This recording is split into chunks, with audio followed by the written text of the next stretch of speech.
नमस्ते दोस्तों। आज हम मार्कंडेय पुराण की अनुक्रमणिका के बारे में जानेंगे। आइए शुरू करें। यह महापुराण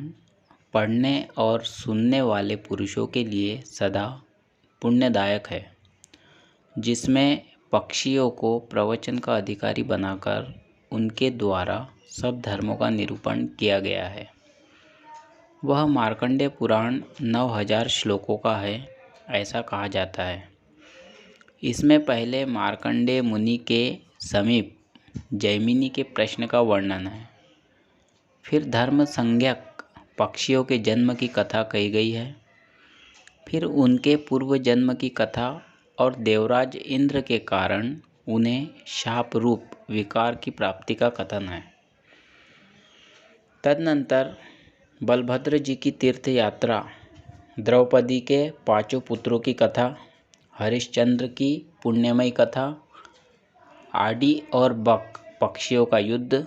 पिता और पुत्र का उपाख्यान, दत्तात्रेय जी की कथा, महान आख्यान सहित है चरित्र, अलर्क चरित्र के साथ मदालसा की कथा, 9 प्रकार की सृष्टि का पुण्यमय वर्णन, कल्पांत काल का निर्देश, यक्ष सृष्टि निरूपण, रुद्र आदि की सृष्टि, द्वीपचर्या का वर्णन, मनुओं की अनेक पापनाशक कथाओं का कीर्तन और उन्हीं में दुर्गा जी की अत्यंत पुण्यदायिनी कथा है,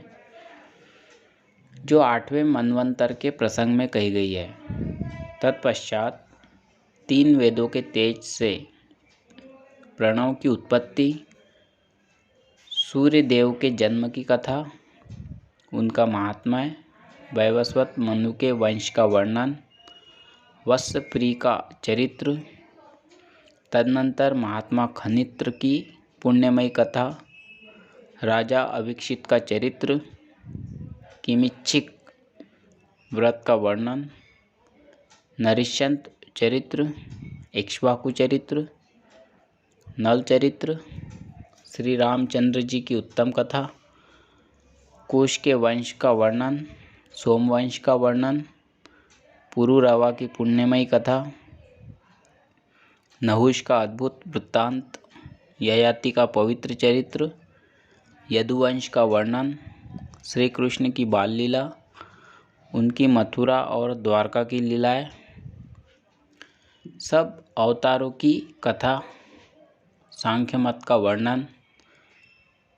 प्रपंच के मिथ्यात्व का वर्णन, मार्कंडेय जी का चरित्र तथा पुराण श्रवण आदि का फल, ये सब विषय है।